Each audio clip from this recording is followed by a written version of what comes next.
I was listening to DVSN or Division, however it's pronounced, and I was like bawling my eyes out on the way to work because it's this song called Hallucination, and it reminds me so much of friends of mine who have passed away, and it's just not fair.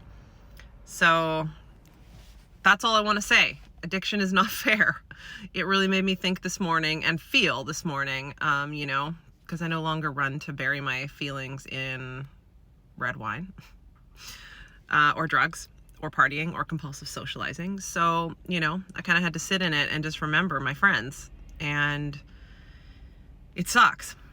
I haven't lost any family members to addiction in the sense of them no longer being with us, but I've lost them in the sense of them no longer being emotionally or mentally as with us, right? So they're still alive, but it's not the same. That's what my therapist would refer to as a non-death death, right? It's still grief with the relationship being affected, with them being totally affected and destroyed by alcohol and drugs, and it's out of your hands, right? And they're still in your life, but it's not the same, and the relationship is kind of over. It's a non-death death, and it's freaking hard, man. So that's all I want to say. If you're one of those people that's also lost friends or family to addiction, like, it's brutal, right? And you could try to save them. Like I spent like a solid 10, 15 years trying to save my best friend who lost her battle with addiction, and she was a mom, and it is devastating. So life goes on, but sometimes you just remember those people that were such lights, and they were so incredible, and they brought so much to your life and so much laughter. And sometimes those are the best people that are cursed with mental illness and addiction issues. That it's just not fair, right? It's like, why them? Sometimes it's just too much for them, I guess. Their talents or the capacity of their mind and their depth of feeling is just too overwhelming for them, or the level of trauma they experience is too much for them, and they just can't do it. They can't pull through. Some of my friends who are no longer with us even went to, rehab and gave us all that, like, oh yes, like gave us that incredible hope that they would recover, and that they did recover for a while, right? But then they got sucked back in, and it's just the hardest. It's literally one of the hardest things in the world to sit back and watch. I think Al-Anon is a great resource for people who are going through that. Personally, I actually never went to Al-Anon because I was still drinking myself. And I think, like, as much as you want to think like I am the helper, I was also the enabler sometimes, right? Although these people would definitely like be like, okay, like, let's party, right?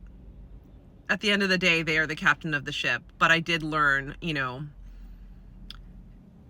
that they will always be addicts. And I guess that's the lesson here, is this: if you've stopped drinking yourself or stopped using or whatever your drug of choice is, like, you can never really go back. Like, you can never go back. It's too risky. It's worse every time that you go back, right? It's the relapse and like the extent of the addiction gets worse, not better, with age and with experience.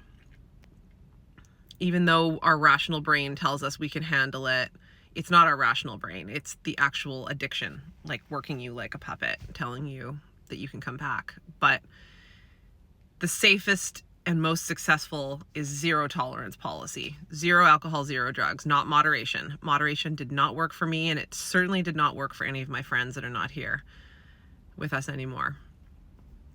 And I wish they were still here, because my best friend, I met her right before I met my husband, or she passed right before I met my husband. So that's 12 years ago now.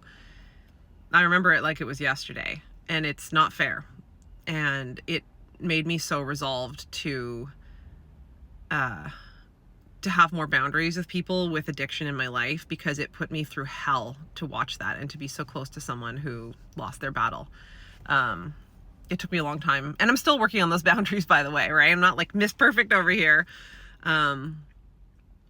But sorry for the somber message today, but you know, I think a lot of us can relate to what I'm saying, and I know just from conversations that I've had with people, like, it's really hard. It's one of the hardest things in the entire world to sit back and watch family members or friends self-grenade, self-abandon, and lose the battle with alcohol and drugs, because it's truly out of our hands. As much as we can try to do interventions or support them, you know, even with my dad, the only thing that worked to get him to go to AA was I told him, like, I'm not going to actually be in your life anymore.